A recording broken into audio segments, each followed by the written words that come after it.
G'day, Matt. G'day, everyone. G'day, G Lane. Big weekend of sport. G'day, Mash. You spent a lot of time on the couch on the weekend? God, I spent a lot of time on the couch.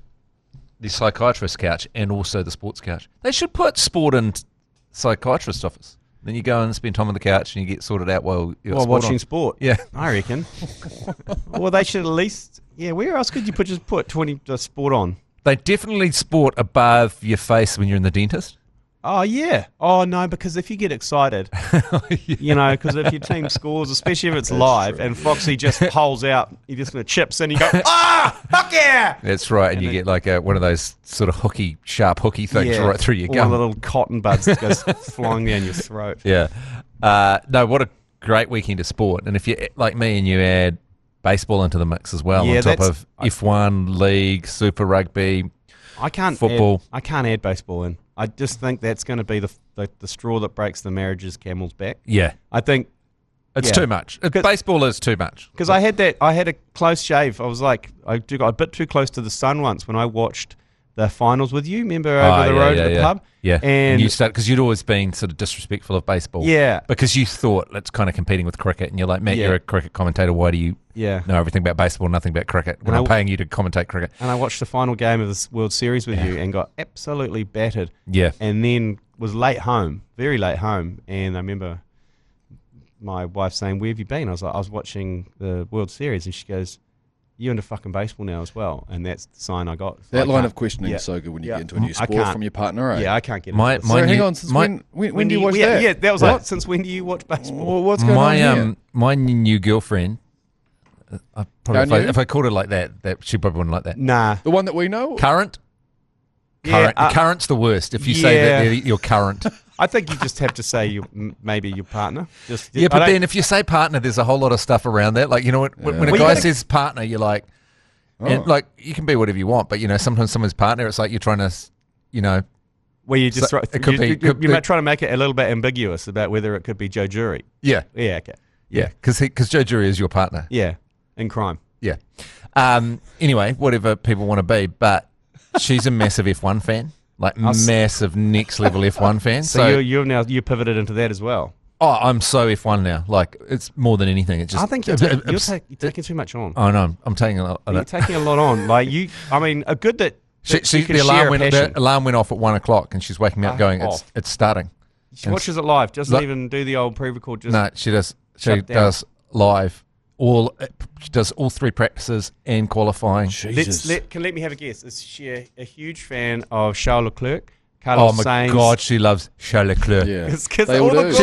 We're watching, and she goes, Charles Leclerc, and then she goes, if you just see his eyes, all you have to see is his eyes throughout the helmet. Okay. Charles Leclerc is pulling a lot of women. I actually need to drill down and find out how long Tracy's been. Has it been the duration of Charles Leclerc? Yeah, I think so. And I think you maybe need to just go and see if you can buy a Charles Leclerc mask and bring it to the bedroom. So who are the hottest? Charles Leclerc. You got Carlos Sainz, and he's got beautiful full lips. He looks a bit like a Thunderbird, though. Yeah, that's true. Yep. Lando Norris is huge. Lando's pretty dreamy. I mean, Oscar Piastri, he's pretty run-of-the-mill Aussie-looking I like that boy. about him. He's just sort of there's something super Aussie. And when you see his parents, they're just such Aussies. George Russell's a little bit robotic for me. Yeah, but George Russell, there's something that makes me want to punch him in the balls. Yeah, a little bit. He's so the eyes are so big as well. Yeah, and he, you know, in the currently opening sequence, he's the only one that puts his arms out when he's walking towards the camera, and I think that sums him up.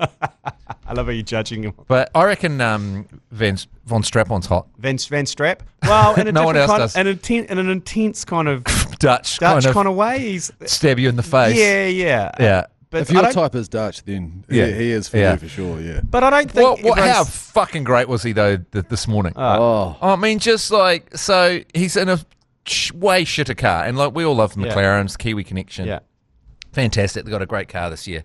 You know, but he just absolutely starting from P2, just absolutely, just almost psychopathically destroyed Piastri. Yeah, just jammed George Russell up in the fucking corner, and then just fanged through. Basically, I'm gonna either everyone dies here, or I get it out the front. That's basically his decision. Well, that's how they all go. Schumacher was like that as well. He was never the most popular driver, and there's a reason for that. Because you just got to have massive balls. But Van Strap-on, I don't think everyone's... Because he didn't quite partake in all of the Drive to Survive series. He's always on the outer a little bit. Yeah. It's all the rest of them that have gone balls deep into that, and people have kind of got to like them. Yeah. Whereas I don't think you get to see the full Van Strap-on. Because the fucking horn dog just can't stay away from the camera. I reckon every time maybe the strap-on gets some kind of invite to come in, I think Christian Horner goes, no, it's me. I think the strap-on. I think the strap-on is a bit more likable than you think he is. I agree. I love him, and that's annoying because I want to love McLaren more. Yeah. But I just like the way that the strap-on just plays the game. And you remember there was that time when he refused to answer questions because he got fined a couple of times? Yeah, that's right. So he said he went on a go slow in interviews where he'd just be vague. Yeah. So because they could fine him for not turning up to the interviews, but he could push back by just going, we'll see what happens. Yeah. Maybe. It's a touch I don't know. Lanes. What's the car like? Yeah.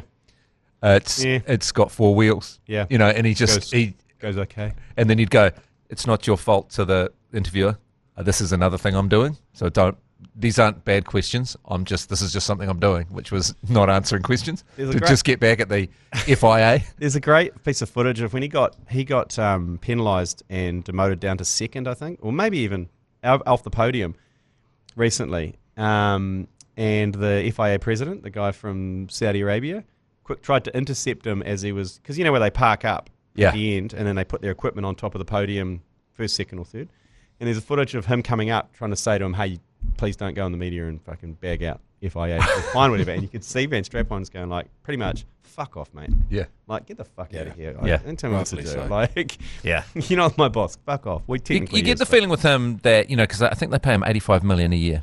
And not bad. But you got the feeling that he does not give a shit. That's your base salary. Yeah. You got endorsements on top of that. He is such a F1 nerd. He doesn't care about anything but that. He's so focused. Yeah. You could probably pay him $1 million. I mean, they have to pay him $85 million, but, Yeah. Well, rumours are he's off at the end of this year. Yeah. Well, he's pissed off. I mean, imagine if... me and Mashi were talking about this earlier this morning. Yeah. I mean, if you're in the McLarens and you clearly got a much better car this year than Red Bull, then... And you're still getting your ass handed to you by the strap-on. Yeah. You got to go. You got to go. He's not every week, and obviously he's behind in the Drivers' Championship, but I don't know. At least he's made it interesting, because for a while there I thought it was just going to be a McLaren procession. Yeah. But so he's definitely made it more interesting. Yeah, by threatening to kill everyone on the start line. Oh, and it's good it's the European League. I quite like the European League. It's a bit more exciting than the kind of Middle Eastern and kind of American ones a little bit. No, they all seem a little bit gimmicky, don't they? Yeah. Like the ones with real history. Although, zero opportunity to pass. Yeah, it's like Monaco. When you go to Monaco, it's like... Which is next week, right? Yeah, it's just like... Yeah. It's all about who qualifies first. Yeah. Who wins it. And you just park the bus in front of the race. Yeah, which is why the start was so intense. But our boy Liam Lawson, could that guy get some fucking luck? Please. Yeah. Holy shit. So for a start, he doesn't get to get his qualify because of, some dickhead crashes. Yeah. And then he... it's all going to his teammate at the moment as well. Yeah. Like Hudjo's just getting everything going his way. He beat Sonoda, didn't he? He came 9th. Sonoda came 10th. He was in the points this morning. I mean, Sonoda, that fucking crash from Sonoda was pretty fucking impressive, though. Did you see that? No. Holy shit. The fact you can survive that. And whenever you see those crashes, it's such a classic Sonoda crash, it was just shit driving. Yeah. He just tried to push too hard. Flipped over, smashed everything up. And then imagine being those guys that, in the team. The mechanics. We've got to spend, you've worked your fucking ass off to get the car ready. Yeah. And then you're just like, okay, we're up for the next until they must until he starts in the pit lane. Yeah, how does that work? Because you crash it during practice or qualifying or whatever. And then you total your car. Yeah. Is there like another team that come in, like a big panel beating team, that like an emergency, do you like press the big button and the emergency panel beating team come in? Because I can't imagine, do they just punish the engineers? Because the engineers the next day then have to be there for race day. You can't have a bunch of as I say, those engineers have been getting the car ready they can't, for qualifying and for, so they work really hard, get it ready for the practices just to fine-tune things for the race. And then Sonoda fucking just takes a corner wrong, bites too much off, and just fucks up the car. And you're like going, we just made that. Just made it. And reminds me of when my dad made me a go-kart for my birthday when I was 5. And I don't celebrate birthdays to this day because it was such poor behaviour. And all my friends were around, and I picked it up and I threw it off the balcony onto the concrete below, and it smashed to pieces. God. He'd spent months making it. You piece of shit. I don't know what came over me. I had some kind of, I was on some kind of spectrum. I don't know. Still am, but fucking hell. I just got it and I thought, hey, look at this. Hey, kids. I just heft it off. And then it smashed, and I was so gutted because I was so excited about it, but I couldn't handle the excitement of how cool it was that I'd been given this, that I just destroyed it. Oh, my God. So that's kind of what Sonoda did. It's kind of like, here you go. Here's a beautiful car for you.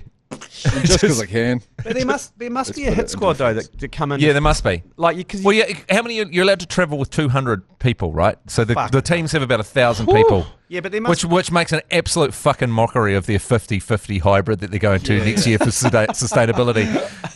Toto Wolff's flying in 2 separate private jets. One for him, one for his wife, one for his kids, one for his wig. But that's not a wig. But no, 50-50. You know, they throw all the tyres out after each race. Yeah, see you later. But well, they take them away with them, so it looks like they're going to reuse them, but they really don't. But yeah, they travel with 200 people. But yeah, some of them must be there. Because otherwise you'd fucking... Yeah, you can't stay up for 48 hours and expect to be... I mean, they just slip a lot of the a lot of the stuff just slips back in though, right? Yeah, it's all kit set kind of. The body is. But you only get so many things for a whole year as well. I think that's engine. Is that engine or is it gearbox? Only so much gearbox and only so many gearboxes for the entire season. Yeah. So I guess the power unit as well would be pretty protected because the power unit would probably be as protected as the driver, right? Yeah, I don't know. So a lot of it you're having to slide on. But anyway, it'd be fucking annoying. Super annoying. Not again. It's like when someone crashes a family car for like the 10th time in 3 months, back to the panel beaters. You're like, ugh. It's like my mate's au pair for his kids. Yeah. French woman. Yeah. Quite hot. Mm-hmm. Crashed the family car like 3 times. Yeah. Like you'd be with him and he's like, she's just fucking crashed the car again. Yeah. And she kept coming back. And she stayed around. Yeah, and plus he's getting a lot of like pressure from home because from his missus. Yeah, you would. Au pair's too hot and he seems to be sticking up for it too much. Yep, I've heard that. It's not easy. Okay, right before I dig myself way too a hole with the story I was about to tell, I'm not going to tell it. Okay, we've covered F1, but live from the Export Beer Garden studio, this is the agenda for Monday, May the 19th. The Agenda Podcast, the home of sporting nonsense and claptrap. Brought to you by Export Ultra. We're just coming too hot, don't we? Like, and talk too much about sport before we get to the sport. Before we get to the intro music. Yeah, I know. I was going to mention I had another hostile weekend on the sideline in North Shore because of the comments I made about South African parents. What were your exact comments? You were like, it was just about they just. But I've had a lot of more support saying someone needed to say it, and it's still happening. But then again, I've shot myself in the foot because I do live on the North Shore, and I'm at the North Shore Rugby Club, which is not the most popular club on the shore, and it does have a lot of South Africans already in it. Yeah, and they're not happy. But I keep saying, look, it's not you. I'm talking about other clubs. You know, you're very well behaved, and respectful, and I like you, and you're funny, and it's fine, but they didn't. This is what happens when you stereotype, though. I know. This is what happens when you generalise South Africans. And so it's the same. And then I'd be talking to there's Liam and John, both South Africans, and then a woman walks past and goes, "I'm surprised they're talking to you." And I was like, "That's not helpful. That's not helpful. I'm trying to mend bridges here. That's not helpful. That is not helpful." So what's next? Do you think in terms of you and the South Africans? Yeah, well, there is a game at East Coast Bays this weekend. They're one of the clubs that it's expressed some displeasure at my comments. Yeah. And it's a lot of pressure for your son. Yeah. Well, no, my oldest son is like, "You're coming. I want to see you get the shit beaten out of you." But I want to go full undercover boss. He's leading the. He's got the pitchforks. Yeah, he's like, he goes, "You've got to come," and I'm like, "I don't know if I'm coming. I might be busy this weekend." You go, "No, you got to come." So the old one who just wants to see me get just peeled.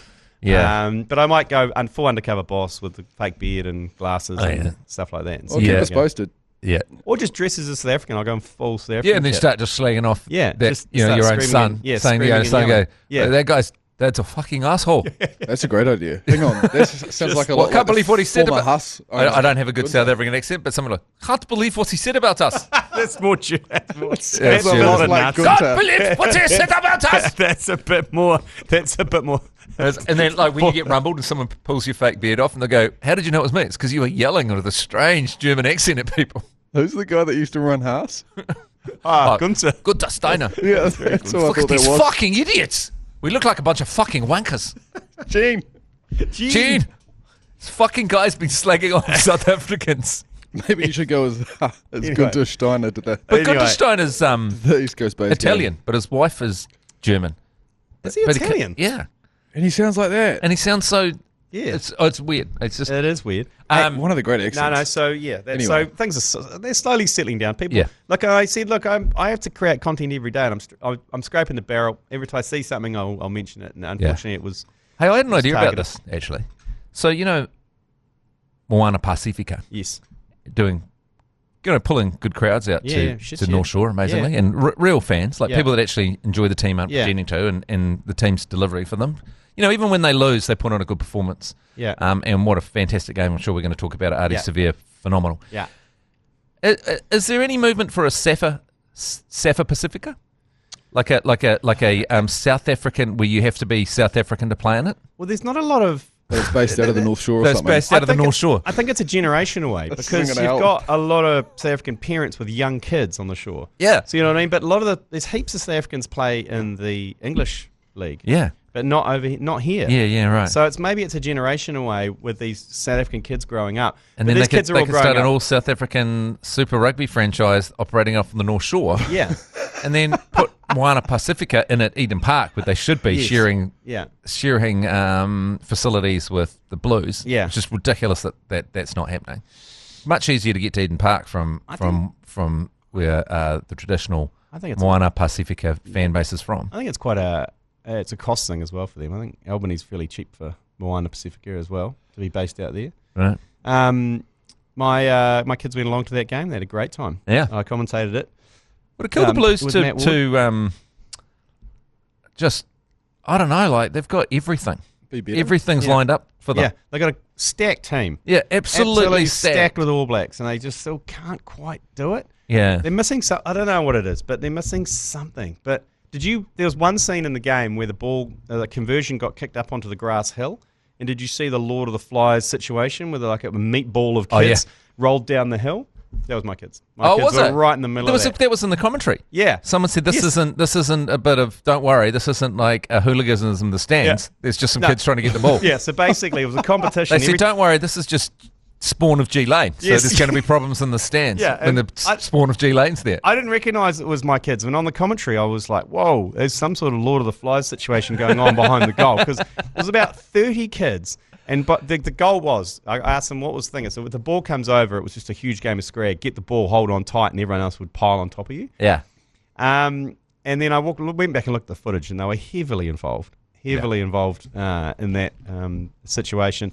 And my other son said his other highlight of the game was the ball got kicked into the crowd and sconed his mate's mum right on the head. Like classic kind of falconing. See, that's where you got to go. You don't see that kind of thing. Nah. Your mum doesn't get sconed on the head with a ball at home. Yeah, totally. That's why you got to go along to these games. Totally. But your kids weren't the only ones, G Lane, by the way, that disgraced themselves during that game. I've got some commentary here actually from Saturday night. Have a listen to this, Matty Heath. He goes back to the short dive, does Christie to Tuipulotu. They're a couple of metres out. The penalty, the turnover penalty, and who is it? It's that goddamn motherfucker Julian Savea. I said Julian Savea. And Moana Pacifica have scored a historic victory here at Albany. That goddamn what? Motherfucker. It wasn't the name that was incorrect. Yes, it's funny how that's what you were focusing on. Yeah, Julian Savea, Ardie Savea, that's called him the goddamn. The motherfucking. Is that was positive though, wasn't it? It was a positive motherfucker. I mean, he was all over that game. Oh my god! And it was, who else would it have been to win that turnover penalty on their own line? Yeah, I like what do you call? What do you get called in the ACC mash? I get called both things. Yeah, Finn mash. Finn mash. What you were saying before, watching Ardie Savea in that game was kind of like when you see a high school game and there's just a kid that's so much better than everyone else, and you know, later on we're going to hear about that kid. Yeah, I remember seeing footage of Will Jordan come out of Christchurch Boys a few years ago, and his highlights reel looks a lot like Ardie Savea does this season playing for Moana Pacifica, like chipping and chasing and then like putting long kicks. And there was a kick that he did that went out for touch from inside his own 10-metre line. Yes, spiral punt as well. It was fucking ridiculous. He's doing everything. But that's good though because he has to lead. I felt like maybe at the Hurricanes maybe, I don't know, he didn't quite step up as he is. Yeah. He knows that Moana, it's him. Yeah, so how many different positions do you think he's playing at the moment? He's 7. It's hard he's to kind of carry on the a wing rugby at some team. point. So he's sort of first 5 when he needs to be. I think he was playing fullback for a bit. Everywhere. But he's so hard to get down on the ground. And he's won so many of these points because at the end of each game they nominate, each team nominates a player. Yeah. And he's got so many points now that he's got an unassailable lead in Super Rugby Player of the Year. And there's still 2 rounds to go and the finals.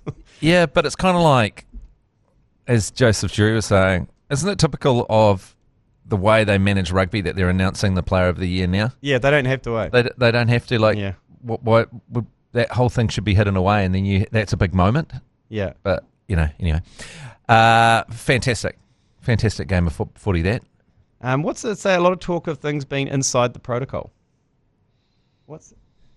When there was that try with the... Oh, yes, that's right. Oh, that's right. The foot and touch in the protocols. Do you remember that? Do you remember that? So they disallowed a Moana Pacifica try. They went back 4 phases because the winger had put his foot out. I think it was Danny Tawala maybe put his foot just out. And then the discussions for the next 10 minutes were around what protocols, the protocols of 3 rucks. Ardie Savea was actually, I think he might have been right.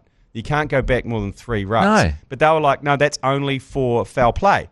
And he's like, are you sure about that? And then all the rest came in and said, no, it's within the protocol, And then reason that Okwefi came on and said, no, it's within the protocol, no try, because he's the one that missed the foot going on the line. Right. And it was right in front of him. He was like, it was 2 meters away from him. But you can't be going back 4. Yeah, I know. And whoever put it on the screen, whoever put it on the big screen, because the ref was like, oh, I just saw it on the big screen, that was out. How do you not know that? So in the protocol, it's 3. 3. You can't go back more than 3 rucks or plays or whatever. I mean, and that gets really difficult. What's defined as a play or a ruck? Fantastic grey area to work inside there. It was unlucky for mine, but in the end, it didn't. Really, you shouldn't be allowed to go back. Really, I would say the movement towards. Yeah, that's fucking doesn't help at all, does it? But also, who was the prick who put it on the big screen? Yeah, because no one would have known. Yeah, no one really would have known. People in the corporate boxes maybe, but no. That's a home game advantage that you own the guy that runs the big screen. Correct. And there's just nothing goes up. It's like the cricket. You remember that famous South African-New Zealand game down in Hamilton? Oh, no, that was Australia, and it was Mitchell Marsh. And it hit his foot. Bounced off his foot, yeah. Yeah, and nothing happened until they kept playing it on the big screen. They just kept playing the big screen. That's right, it was Mitchell Marsh, yeah. Until the crowd got it so worked up that the umpires it was just on repeat on all the big screens. Boing, boing, boing. And that's the home... I'm not 100% sure if I can say this, but after working for Auckland FC up in their booth, where I used to sit next to the guy that does man the big screen, there's often a conversation that goes, how quickly can we get that up on the big screen to have a look at? You've got to do it. You're right. Get the crowd behind it. It's a thing. That is the home ground advantage. You should be doing that. You should never be putting a controversial replay up. And you never throw up the angle where it proves anything against you. Against your home team. And don't forget, Moana played with 14 men for 20 minutes of this game, and they still fucking won. The Blues can't do it, man. Oh, it's outrageous. How do you look at the Blues and you go, because, we've had a couple of good years at the Blues, last year, obviously, and it's sort of been okay before that, and they've got the one with the asterisks, You should have won the one, actually, when the Crusaders came up and beat you guys at Eden Park, but that's classic Crusaders. But you got to ask, there's something... Because you can just be absolutely fucking stacked, but for some reason it doesn't work. Like, do you think it's because what helped for them, their massive forward pack last year and the way the forward pack was playing was a big advantage this year, but the rule change means it's not such an advantage? Yeah, but you're right, potentially, because they have speeded everything up a little bit. And so the big dudes are fucking shagged. Yeah, it's a lot quicker. And you can't shut the game down in the same way. Yeah, potentially, you might be right there. But unlikely. My analysis is never going to be right. No, but that's probably the most analytical thing you've ever said about rugby. So clip that off. But on Friday night, the Canes, unluckily, they played terribly. I don't think they deserved to win that game against the Highlanders. With the Highlanders are fucking Cam Roygaard scoring in the last, in overtime to win that game. It was a bit of a turgid game there. Oh yeah, I was watching it at that New Warriors bar in Kingsland. Yes. Full-time skipper. And by the end of it, people had really tuned out. Yeah, it was a tough watch. And they tuned back in, obviously, for the Roygaard try. But, the Canes did not get up to their standards. Yeah, and how, out of pure luck, not through any organisation, Saturday afternoon was next level. Because you had the Wahs at 5, Then you had straight into Super Rugby, and then straight into Auckland FC. It was a gnarly night. Yeah, it was, but I'd like to say, not through design. No. This is just pure luck that's happened, because next week they'll all be on at the same time. Yeah. Did you boys watch the Wahs? Yep. Yeah, good game, Indeed. I've never seen decisions go the Wahs way like they did. They were going crazy. There was that knock on. The same thing. Oh, RTS. The RTS knock on. It was like and it resulted in a try as well. But also he was just, it's knock on, apologising to everyone. Yeah, the game stopped. The game stopped. Everyone was like, okay, shit, knock on. Here we go. You don't often see all the bunker decisions went their way. I was like, whoever the lady was on the bunker, she's quick. Yeah. She was the fastest bunker lady of all time. Get that bunker lady on, because she was just like, there was no pissing around. It's like, but definitely happened. And normally I'd be like, fuck you, because they'd go the other way. But because they were so fast and seemed to be going our way, I was like, I love this lady. No, she was a gift from God, that woman. Mitch Barnett's been selected for State of Origin 1. So he's back in Origin contention. But if you want a real deep dive and go balls deep, Ben Hurley, Di Henwood are going to go into the Wahs game in the Mad Monday podcast, which is going to be out later today. Can I just say something about the Wahs? And great game, but you got to say that the margins of wins have not been big, and that's how you make an NRL season. Yeah, 5 in a row. Because you just got to win by 2, and you've just got to hold on in games, and things can go the other way so easily, and then you're having a terrible season. Yeah. But I'd be interested to know over the last 5 games what the margin of winning is. I mean, it'd be very easy to work it out, but there's only been one real blowout, hasn't there? Yeah, well, that was against the Storm, wasn't it? Yeah. We got Storm are our bogey team, aren't they? Yeah. Yeah, for the Warriors, unfortunately. On a side note, have you boys been watching the halftime show with Shawnee J? Even post, he's been working on Fox over there at the moment. Jeez, he's doing a good job. Is he? Yeah. Well, my God, Fox do a much better job. You'll be surprised to know that Shawnee J can just about do anything, including broadcast. But his breakdown and analysis throughout the game is absurdly great to watch. Could you maybe get him on the Sky coverage? Because I know, and they're trying to give that a bit of personality now as well. Anyway, it's not happening. Okay, moving on. Did you see Marky Mark's try for the Roosters though? No.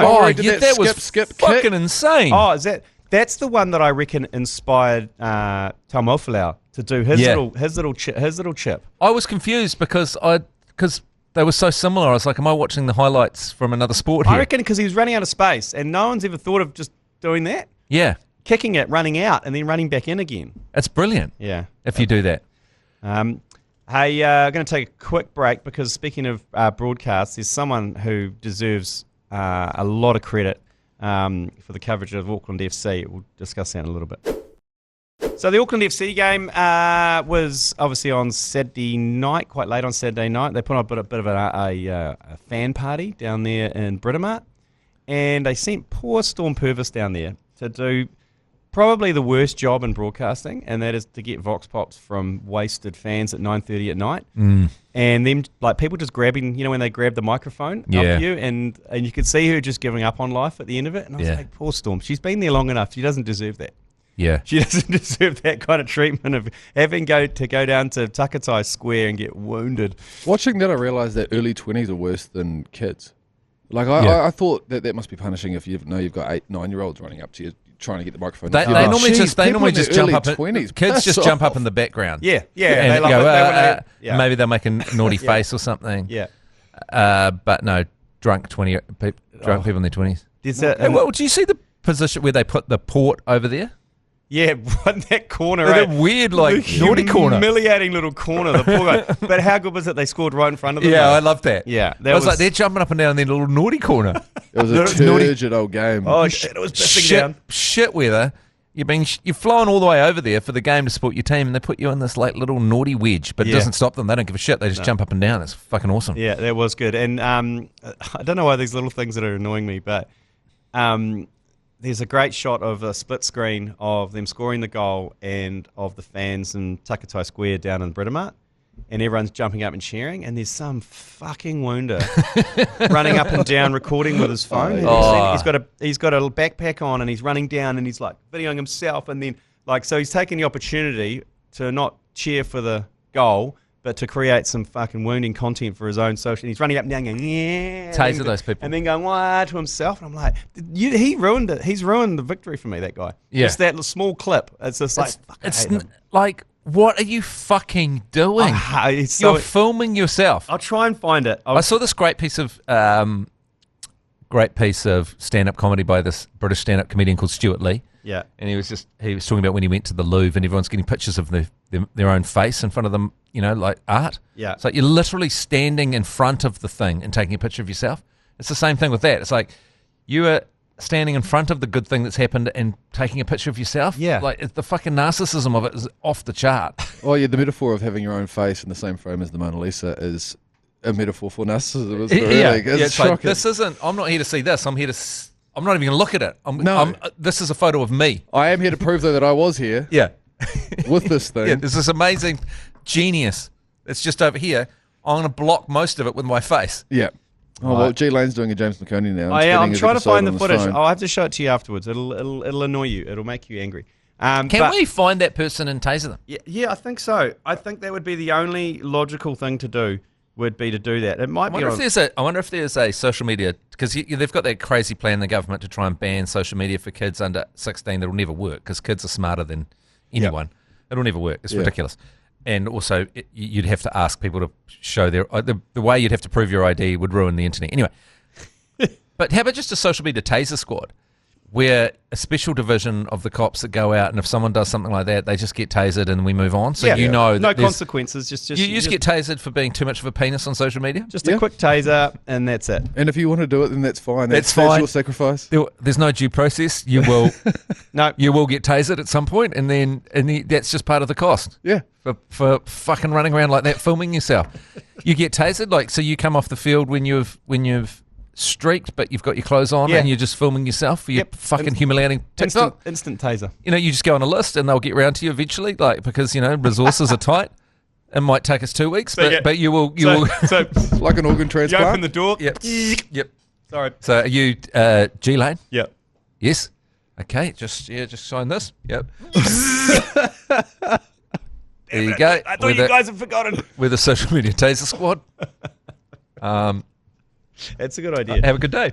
They leave. That is a good idea. Can we just clarify how these A-League finals work? So we have one more league left. Yeah, and at home. That's this weekend at home. And we win that, and then the grand final is just one game. Yes, that's right. If we win it, it will be in Auckland. Okay, great. I should know the answer to that, but I just get so confused trying to figure it out. They've upped it to 30,000, which is good because I think on Sunday is the Warriors. So Saturday's Auckland FC, Sunday's the Warriors. What a weekend! Does that mean they'll be able to release more Warriors tickets? You'd hope. You'd hope they would. You'd hope, because if Auckland FC win, obviously the final's going to be back at Go Hard, so they want to keep those additional seats in. Or if they just opened up the embankment. I don't know. No, they've done that before for the derby. I know that. Yeah, you can build that scaffold up there. Yeah, that's pretty much it. Aren't all New Zealand? Did they just get rid of the slide?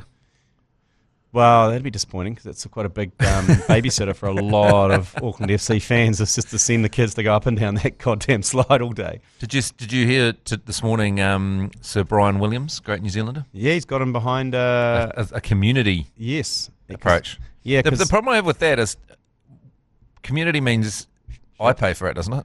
Yeah, and also community means... Like, I quite like when billionaires pay for shit. Yeah, community to me, it comes along... the word lame usually comes in the same sentence as community. It's like a bit of a blue light disco vibe. Yeah. And I think there's a lot of big promoters hiding behind that community as well, because some quite big promoters quite like Western Springs for what it is. It is pretty cool. I went to see Fat Freddy's drop on the outer oval. And Post Malone. Surely they can work with... Surely Fat Freddy's Drop could play their hits at some point. Anyone? Just if Fat Freddy drops, like, just would it kill you to play your hits? Oh, yeah. I agree. Yeah. Went to a Black Seeds concert and someone at the back of the crowd in the middle of the gig just said, just play the fucking hit. Yeah. So, just don't play your... And advertise it. Jam fucking Wandering Eye out for fucking 25 minutes. I don't give a shit. But just at 25. Well, that's why Travis Scott, he just plays Fiend. He plays it like 17 times in a row. So does Psy. Yeah. Gangnam Style. Yeah. I saw him play in Melbourne. And he opened with Gangnam Style, played one other song, and then played Gangnam Style twice in a row after that. Yeah, that's what. That's fucking great. Give the people what they want. Give the people what they want. Right, moving on to the PGA Golf Championship. We won't be watching Foxy chip in, unfortunately, but hopefully he finishes inside the top 30. Had a good couple of days. Like, he was still in contention on day 3. Yeah. After making the cut, but just classic Foxy style. Few bogeys, few birdies. That's why I love him so much. Yeah. But it looks like Scotty Scheffler and John Rambo. It's always the thing, like that headline comes out. Yeah. Amongst the leaders. Yes. After the first day. Good for him, though, because if he keeps getting these top 30 finishes, obviously you get more points, which means he qualifies for the majors. The momentum keeps going. Yeah. Yeah. I mean, it's incredible to be on the tour. Oh, like, to be on the tour is, I mean, it's not like some kind of half-assed sport. Like, that's a sport that everyone everyone across Asia, Western countries, everything gives golf a go at one point. Yeah, yeah. So to be in that tour just means that you are fucking amazing. Like, do you reckon? It's not like there's obscure little sports where most people have never given it a go. You know, is there any country in the world that doesn't have a golf course? Maybe the Vatican. Yeah, you wouldn't want to put a fucking massive scenic 18 holes in the Vatican. No, like there's not many countries in the world that don't have a golf course. They might have a pitch and putt in the in the Sistine Chapel. They definitely have a golf sim somewhere. There'd be a golf They've sim. got one of those big golf sims in the Sistine Chapel. Somewhere. It'd be so good to do a full Da Vinci Code and get massive access to the whole Vatican and have a look around. You'd probably find some pretty cool stuff. Just have a sniff around. Be a bunch of like oiled up nude dwarfs playing golf. You'd hope so. In some kind of catacomb somewhere. That's summer I recording. love how that's come out. You go into a room and they'll be that's like, what you think the Vatican is full of, is oiled up nude. Well, there'd be some like hot albino guys whipping themselves somewhere. Yeah, surely. Ryan Fox, 1 under, sitting at 28 is time of recording. Scotty Scheffler's got a 4-shot lead. Okay. So Scotty's he'll close that out. Seems like it. He'll close Rainbow that coming out. in second. Okay. Well, that's good for my. It's a sports stand-up. That's good for my PGA. My PGA. That was on Saturday. Was it good? It was Spirit of the Game. We informed James McConey that he was performing in it the day before, which sent him into a little panic. Yeah, I predicted a pull-out from him. No. He was there? He had the night off commentary to go along, yeah. Oh, that's good. Okay. He was there. He made it along. Panel show I'm picking. Oh, right. Oh, looks good. Spirit of the Game. Spirit of the Game. There we go. Hey, don't forget we're on YouTube now. So you can watch the whole thing on YouTube. This looks good. Like, it's already been on. Yeah.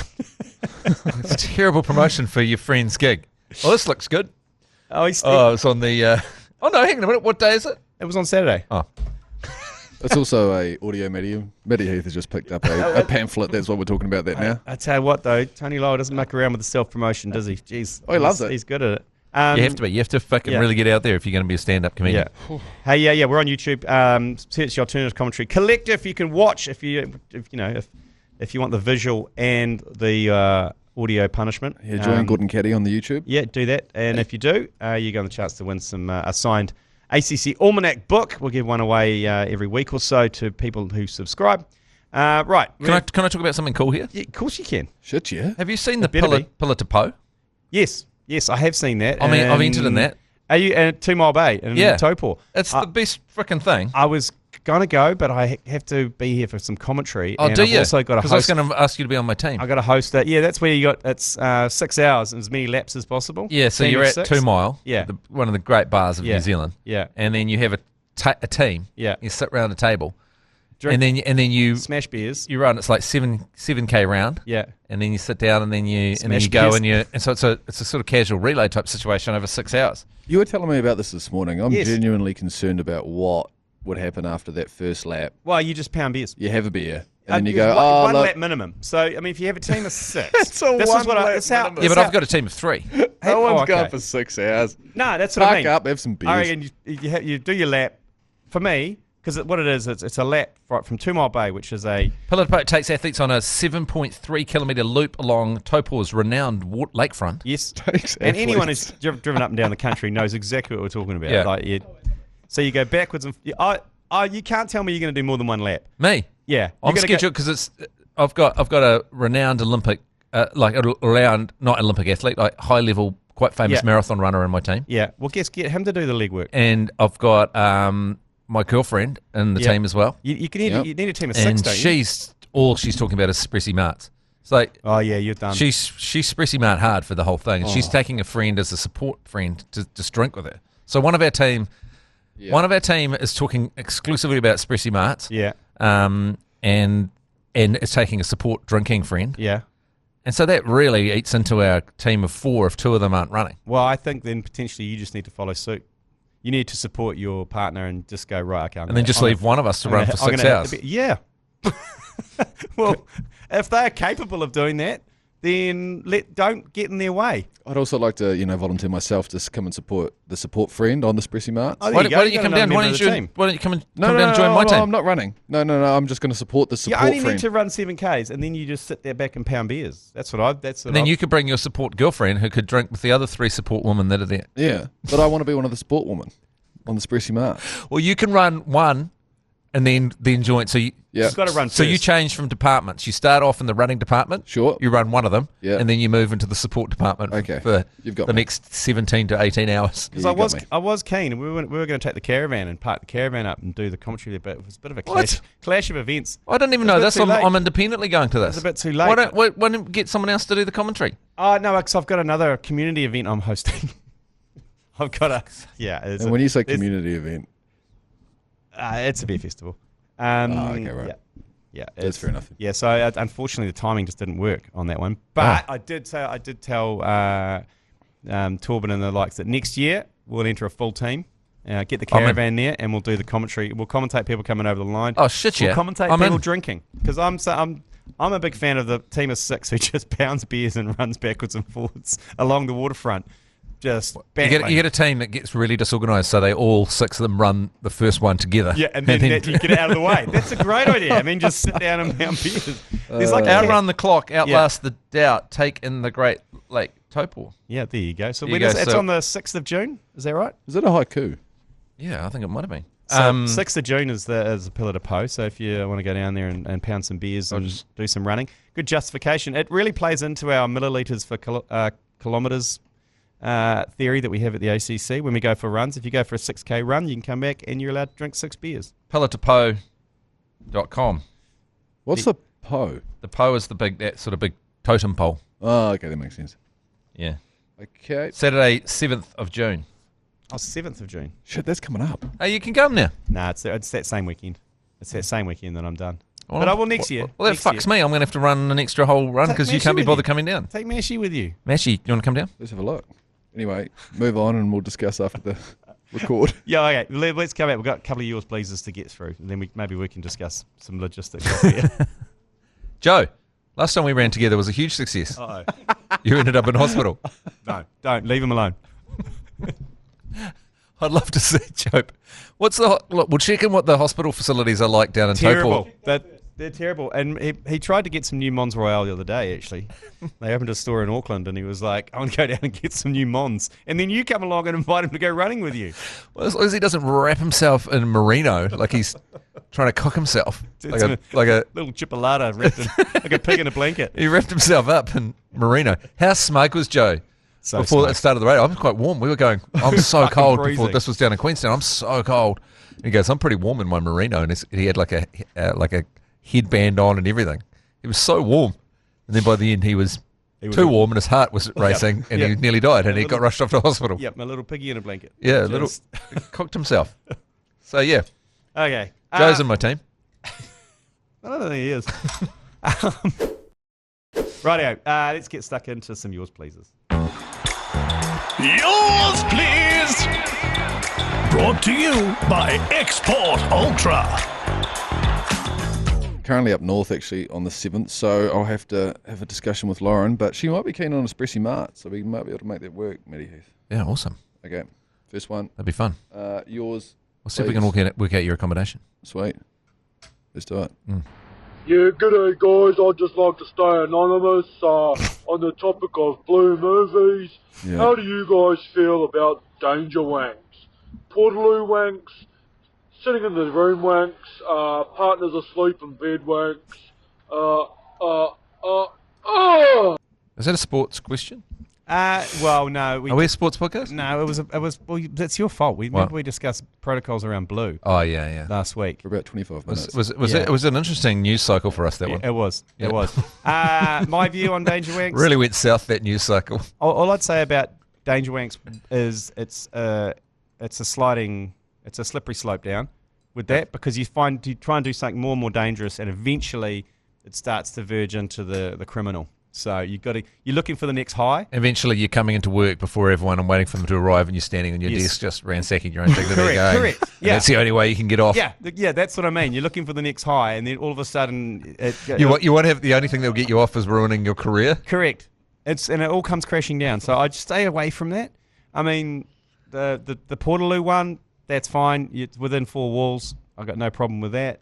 I mean, you'd have to go deep into the archives because it's nothing overly stimulating about a Portaloo. Yeah, what happens if that becomes your thing, doing it in a Portaloo, and then you say to your girlfriend, like, why are you constantly renting a Portaloo in their backyard? It's like, I don't know. Why do your pillows smell like disinfectant? I was like, I can't do it without that smell. Yeah. You got to just keep it vanilla. Just keep it meat and 2 veg. Yeah. Just don't, just across the board. Just be careful. It's spicy food. You just don't want to have to end up where you're just always going for the ghost chili. You know what I mean? But people forget that wanks are supposed to be boring. They're supposed to be not as good as what the other option is. Exactly. They're supposed to be a little bit shit. It shouldn't be Disneyland. It shouldn't be You're just ticking a box. Yeah. You just put it in the it's like wheeze or poos. It's just a bodily function. Yeah. And then don't make it too good or exciting. You just. Yeah, that's what I mean. And it becomes an issue because you're chasing the dragon. Yeah. So just make that if that's something you want to do, and I think the whole thing's disgusting and everyone's going to hell that's involved in it at all, obviously. Okay. But if you are going to indulge in that, and if you're going to invite the devil into your life, yes, just keep it as mundane as possible. Okay. Yeah. For you? What's mundane for you? Is it just? It's great advice. Yeah. What is it? Is it you're in the shower on your own, late at night? Just sneaking around in the bushes, like. Okay, next one. Yeah, g'day fellas. I just wanted to chime in and say that I do know Peter Montgomery. Oh. He's a great New Zealander. Best part about him is, in casual conversation, he still delivers his words like he's commentating in America's Cup, which is entertaining. He's a bit doddery now, getting a bit doddery, but he's still a great New Zealander. Pete Montgomery. Yeah, there we go. And he pests around the North Shore Rugby Club quite a bit as well, Pete Montgomery. Does it so when if you're out for dinner and he say you're at the Morningside Tavern, he goes, the Morningside Tavern steak is now Pete Montgomery steak. Is he just doing that everywhere? Yeah. He just grabs your beer and go, G Lane's beer is now Pete Montgomery's beer, and then he sculls it. That would be great. Because you know what? He would have a fucking license to do that to anything. Oh, totally. Yeah. He could have all my beers. Yeah. Like, you could go, let's go, hey, your new mate would come to the club and you go, hey, mate, watch this. And you sidle up next to Pete, put your beer at the bar, and then he just like a magpie just goes, grabs your beer, delivers the line, nicks it. You go, see, it's fucking awesome. It's pretty funny. That is good. No, he's over on the shore there, old PJ Montgomery. He's right, though. He's a bit doddery. He's getting on. I think he's in his late 70s, I think.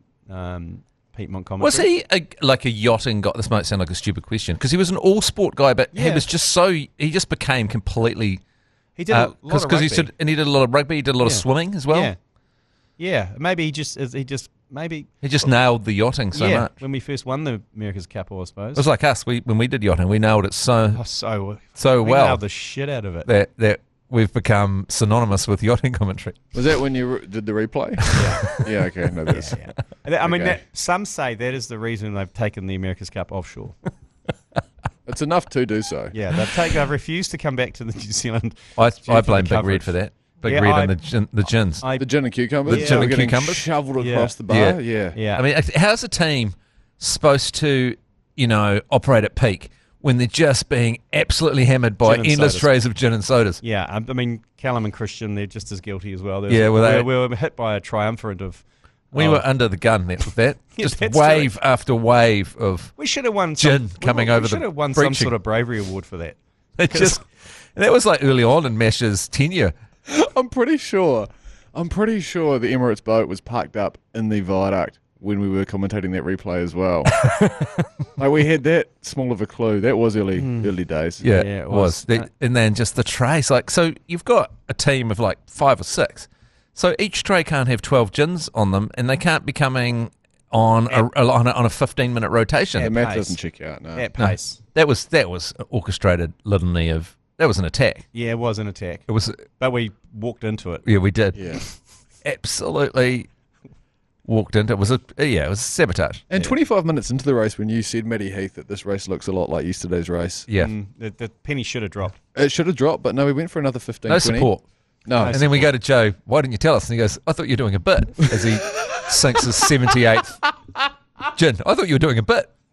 He said it was funny. It was good. It was funny because you guys were into it. I was like, yes, because we thought it was a fucking race. He just thought we were really committed to it. I thought we were about to win the America's Cup because it was fucking the gravy race. We were genuinely about 5 minutes away from calling the America's Cup being ours. Yeah. We would have like shirts off running around the bar celebrating. Yeah, I had the line ready to go at the end about the dog peeing on the post. Yeah. Oh, that's right. I forgot that they were the dog peeing on the post boats. Yeah. That was the big leg up. Those aren't never happening again. No. Anyway. Let's wrap this up. Okay. Well, thanks, Matt. You go have a great week. I will. You get up to ZB 0800 80 10 80. And Shit, we've been talking for an hour. Yeah. Oh, time flies. What a fucking bonus podcast for everyone. I know. Wow, there's probably some bits. Is there like a Patreon where they can people that love this can give us money? Nah, but we do suggest they listen to it on 1.5. But what about those desperate newspapers and stuff that go, if you like this content, do you want to give us money? Do you know what the worst one I hate? For the price of a cup of coffee, you can support us. Give a fuck. I want to have for the price of a cup of coffee, I can get a cup of coffee. Correct. I can give myself some pleasure. Yeah. Anyway, all right. We don't ask you for anything. Yeah. We don't, eh? No. We probably absolutely should. Nothing. Maybe we should. I don't know. Maybe we'd actually fucking kill you guys to send us some money. What, if everyone listening right now just gave us 10G each, we could stop doing this. That would be amazing. You know what? People probably would do that for us to stop doing it. There's a billionaire listening that just wants us to stop. Just stop. If you get on. How much are you willing to pay us to stop? Okay, get on the yours pleases. Get on the talkback. How much are you willing to front up to make us stop? You've been listening to the ACC's Agenda podcast, brought to you by Export Ultra. For more episodes, like and follow on iHeartradio or wherever you get your podcasts.